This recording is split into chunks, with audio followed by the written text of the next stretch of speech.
A família Imprensa FM, você a partir de agora faz parte da nossa família, tá bom? Então, muito bom ter você com a gente, muito bem-vindo, vamos juntos alegrando nesta manhã de quarta-feira, hoje 6 de novembro, estamos aqui com muita alegria em estar te fazendo companhia, tocando muita música, informações, dicas importantíssimas para você que é o melhor ouvinte do mundo. Vanessa, e falando dos cuidados com o coração, um tema muito importante. Esse tema, com certeza, é muito importante para a saúde de todos nós. Isso mesmo. E lembrando aí que nossa enquete já está no ar, solta para você participar e interagir aqui com a gente, né? Lembrando que a enquete é o seguinte: você já se consultou com um cardiologista? Como está a saúde do seu coração? E informação nova aqui pra gente, dia 12 de novembro, agora, é o Dia Nacional da Prevenção da Arritmia Cardíaca e da Morte Súbita. Então hoje casou bem o tema, né, Everson? É verdade. E é algo que tem tirado a vida de muitas pessoas, essa questão aí da arritmia cardíaca, até muitos atletas, né, muitos esportistas, a gente fica sabendo pelos noticiários que perderam a vida por causa de arritmia cardíaca. E nós vamos falar sobre esse tema muito importante. Já está por aqui Newton Pereira, Priscila Marçal, juntamente com toda a nossa equipe, e nós vamos falar justamente desse assunto com o Dr. Gabriel Antônio, ele que é lá da Cardiolife, está com a gente aqui ao vivo. Bom dia mais uma vez, Newton, bom dia, Priscila. Bom dia mais uma vez para você também, o Everson, bom dia a todos da mesa. É um prazer estar com vocês aqui. Igualmente, bom dia a todos. Newton Pereira, fique à vontade, vamos aqui cumprimentar o Dr. Gabriel, que já está com a gente aqui ao vivo nos estúdios. Bom dia, doutor. Bom dia, muito obrigado pela oportunidade, que acho que é sempre pertinente a gente falar um pouco de saúde, né? Sobretudo das doenças do coração. Muito bom dia a toda a equipe também. A gente quer, antes de tudo, agradecê-lo, né, pela sua gentileza. A gente sabe que a agenda de médico não é fácil, né? Os senhores têm os segundos contados, né? Por conta da demanda, né? Da procura, principalmente do cardiologista, né? Que é um especialista nesta área tão sensível do nosso corpo, que é o aparelho circulatório, e muito particularmente o coração. Mas, doutor Gabriel Antônio, eu queria que o senhor se apresentasse, né? O senhor é de Anápolis, o senhor veio para cá, não é? Para a gente se familiarizar mais com o senhor. Sim, sou de Anápolis. Como se diz, sou da terra mesmo. Minha família é daqui, toda daqui, né? Meus avós vieram para a cidade há muitos anos atrás, desde a época em que a Praça Bom Jesus, eles costumam comentar comigo, era uma fazenda, né? Tinha gado lá e tudo mais. Então, sou da cidade, né? Graças a Deus, com muito orgulho, e observo o crescimento cada vez mais intenso da cidade em todos os sentidos, e fico muito satisfeito por isso também. Então, Gabriel Antônio Stanice, isso, acertei? acertou, de primeira. Então, bom, doenças cardiovasculares, doenças do coração, não é? Esse tema assusta a muita gente no mundo todo, não é? É pertinente essa preocupação, doutor? As pessoas têm razão de ter essa imensa preocupação com o coração? Sem dúvida, é um tema muito pertinente, né? Estatisticamente, no Brasil e até no mundo, as doenças cardiológicas são as que mais matam, né?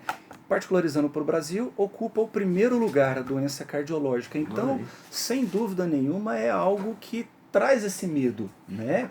Em segundo lugar aí, recentemente, inclusive, teve um movimento nacional de prevenção ao AVC, né? Que é o chamado derrame cerebral, está ocupando o segundo lugar hoje em dia, mas, sem dúvida nenhuma, isso daí é uma preocupação independente da idade, né? Porque antigamente a gente escutava falar que só ia ao cardiologista uma pessoa com uma idade mais avançada, que numa terceira idade. Hoje em dia não, a gente acabou de, no início do programa, escutar aí uma observação que inclusive no dia próximo, dia 12, foi eleito também o Dia Nacional de Prevenção às Arritmias Cardíacas e Mortes Súbitas, algo que acontece, infelizmente, inclusive em pessoas com idade menor, né?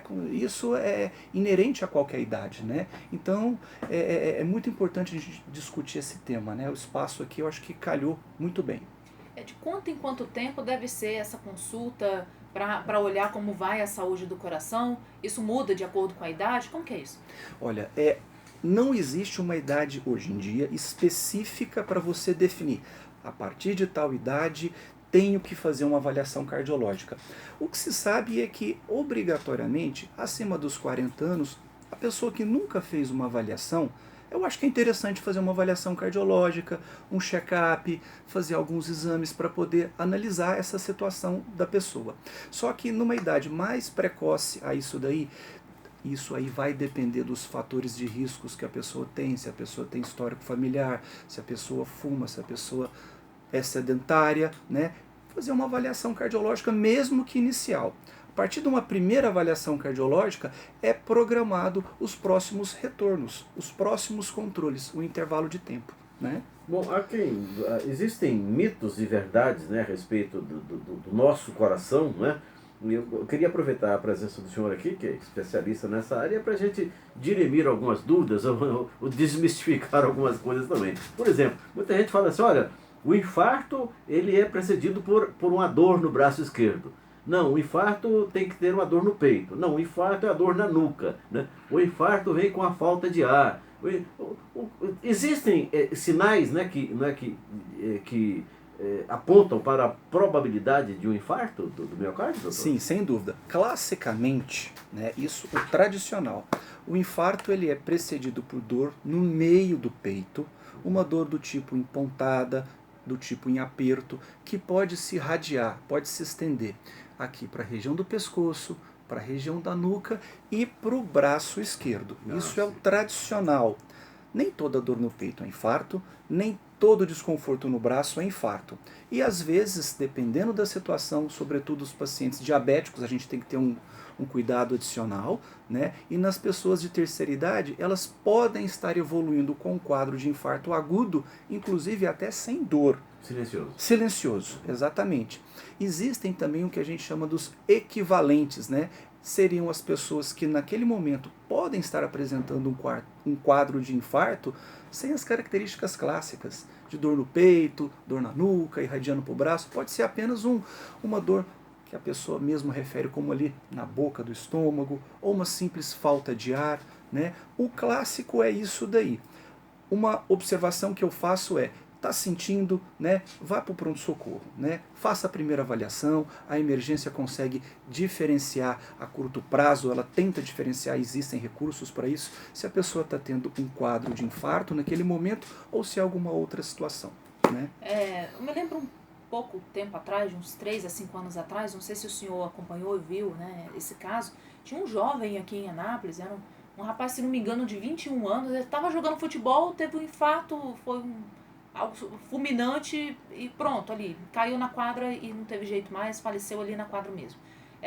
Isso chamou atenção em Anápolis porque ele era atlético, ele tinha uma saúde bem cuidada, né, segundo os pais, ele ia frequentemente ao médico, cuidava da alimentação e tudo mais. Então, aí vem a preocupação, como cuidar da saúde para evitar o que ele poderia ter feito. Não, claro que não é culpa do rapaz, a gente imagina, né, os cuidados que ele podia ter tomado, ele tomou. Mas existe um jeito de prevenir esse tipo de situação que a gente nunca sabe. Como diz, é fulminante, a morte é súbita, não tem como prever, claro, obviamente, quando isso vai acontecer com qualquer pessoa. Sem dúvida. Fiquei sabendo desse caso, sim, foi algo que causou uma repercussão, assim, na nossa cidade, sobretudo por causa da idade, né? Essas idades precoces, assim, que a gente escuta falar de uma possível morte súbita, né? Sem dúvida nenhuma chama atenção. De forma geral, o que a pessoa pode fazer para poder prevenir as doenças cardiológicas, as doenças coronarianas, que levam ao infarto, né? O que a gente chama dos fatores de riscos modificáveis. Praticar esporte, não ser sedentário, o hábito da pessoa ser tabagista, parar de fumar, pessoa que tem colesterol alto, triglicérides alto, tentar fazer uma atividade física para poder melhorar isso daí. Existem casos que a pessoa precisa fazer uso de medicamentos, até para controlar colesterol, triglicérides. Controle da pressão arterial é fundamental também. E os pacientes diabéticos, controle dos níveis de açúcar, né? Então esses são os principais fatores de riscos que a gente consegue modificar. Agora, existe também o histórico genético, a predisposição familiar, né? Os ancestrais, pai e mãe, que já tenham tido algum episódio cardiológico, aí a gente não consegue mexer o histórico genético, né? Mas são esses detalhes que a gente modifica muito a possibilidade da pessoa ter algum evento coronariano, sem dúvida. Muito bem, são 8h38, nós estamos conversando aqui com o Dr. Gabriel Antônio Stanice, ele que é cardiologista e gentilmente, né, ele lá do grupo do Cardiolife, gentilmente está conosco aqui, passando orientações extremamente importantes, não só para nós aqui no estúdio, mas para milhares de ouvintes que estão sintonizados nesse programa, Weverson. Agora, doutor Gabriel, já lemos alguma coisa, vimos alguma coisa nessa longa estrada da vida, né? Informações sobre, por exemplo, existe uma idade crítica, né, para onde a incidência de infarto ela é maior, ela é mais presente. Eu já ouvi dizer, por exemplo, dos 35 aos 60 anos, né, tem que tomar muito cuidado. Não, é dos 30 aos 70. Existe essa fase na vida onde se torna importante essa preocupação com a saúde do coração? Sem dúvida. Então a incidência maior de infarto, né, a chance maior de evento coronariano nos homens é até os 55 anos e nas mulheres até os 65 anos de idade. Tá? Então, assim, essa história que a gente escuta falar que nos mais jovens o infarto é mais agressivo, é mais fulminante do que nos mais velhos, isso procede. Procede porque nos indivíduos mais jovens, em detrimento dos mais velhos, o coração dos mais velhos, as coronárias, as artérias do coração, já conseguiram fazer uma rede de colaterais. Irrigação periférica. Exatamente, irrigação periférica no coração mesmo, né? Então, se determinada artéria sofre algum tipo de entupimento, e isso caracteriza um infarto, existe ali uma periférica, plano B. Um plano B já desenvolvido ao longo da idade que tenta suprir aquela deficiência temporária. E aí você consegue ter um tempo maior de socorro para aquela pessoa. Algo que numa idade mais precoce ainda não se formou. A musculatura ainda está... Essa rede de rígida, colaterais, né, ainda não se formou, então entendi. Possivelmente nos indivíduos mais jovens existe esse risco maior do infarto fulminante. Nós estamos no mês denominado Novembro Azul. Sim. Né? Recentemente a gente recebeu a informação aqui que as doenças do coração são as que mais causam mortes entre os homens. É isso mesmo? E qual seria o motivo disso? É a falta de cuidado ou o homem tem alguma coisa diferente da mulher que causa isso? É isso mesmo. Não, na verdade é o seguinte, comparando o homem com a mulher, ele tem maior risco de evento coronariano, evento cardíaco, tá? Isso vai se igualar quando a mulher entra naquela idade da menopausa, em que ela perde a proteção hormonal e do ponto de vista cardiológico ela se equivale no risco entre homem e mulher.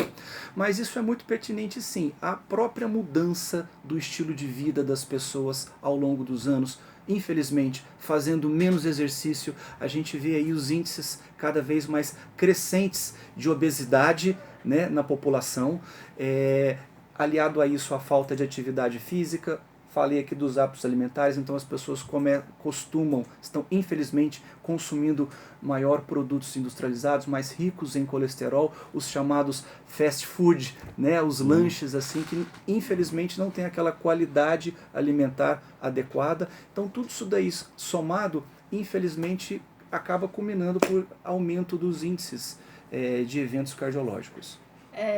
Vou perguntar para o senhor me desculpa se eu estiver entrando numa área que não é muito bem a do senhor, mas a área psicológica. A gente sabe que aquelas doenças emocionais, elas causam problemas no coração também. Sim. A exemplo da ansiedade, depressão, pode causar taquicardia.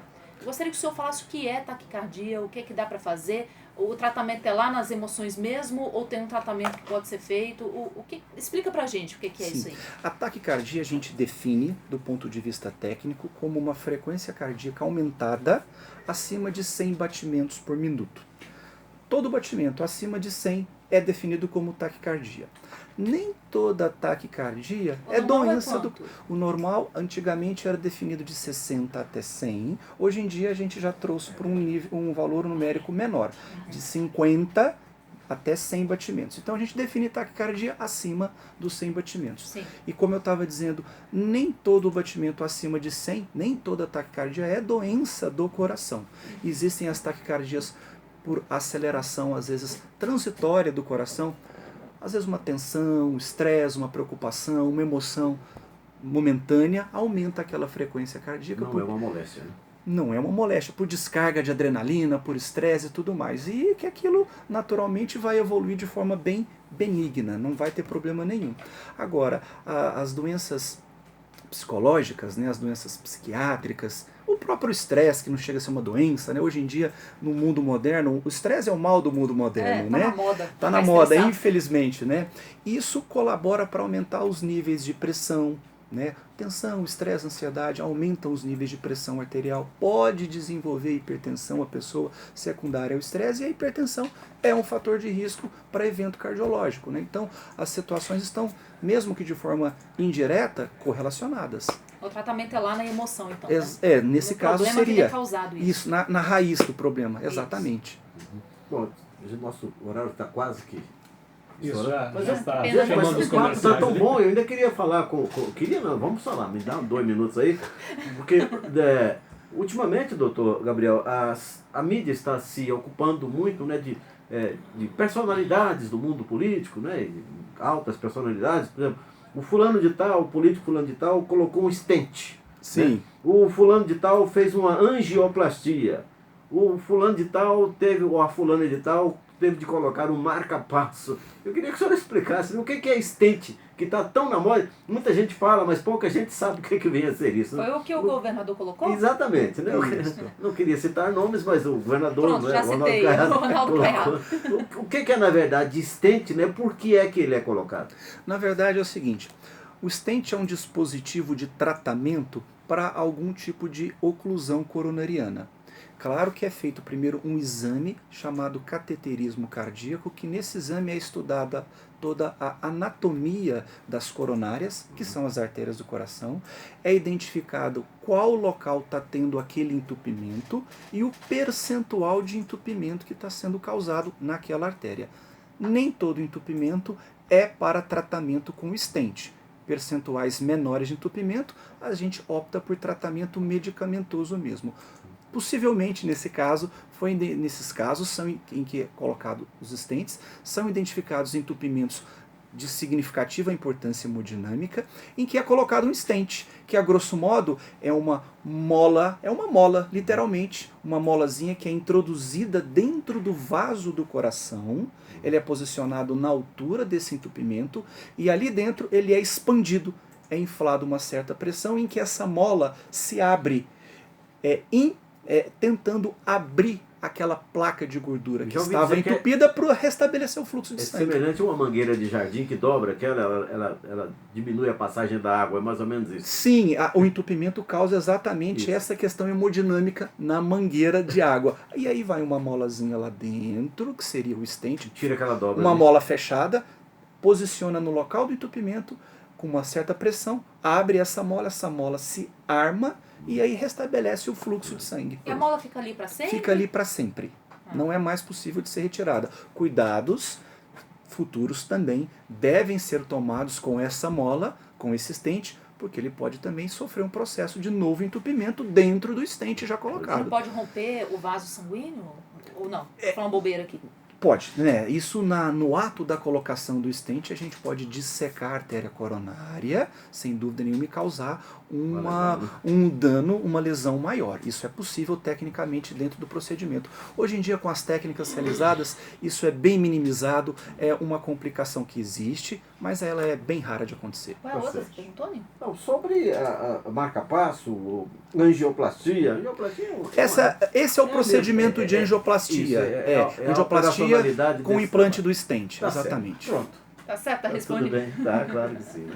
Doutor, muito obrigada por ter vindo aqui. Foi um prazer falar com o senhor. Disponha. Por favor, volte mais vezes. Tá certo, eu agradeço o convite e fico à disposição, sem dúvida nenhuma. E muito bom dia a todos os ouvintes também. Isso. Para fazer um contato com a Cardiolife, né? Onde é que fica, né? Tem um endereço eletrônico, um telefone, né? Sim, temos sim. Nós ficamos na Rua Coronel Batista, que é a rua do Museu de Anápolis, no centro, né? Rua Coronel Batista, número 415, no prédio recém-entregue agora no London Hotel. Ah, sim. O nosso telefone... Tá de casa nova? De casa nova. Tá certo. O nosso telefone é 3311-2796. Temos lá uma equipe pronta para cuidar do seu coração. Que ótimo. Obrigada, muito doutor. bom.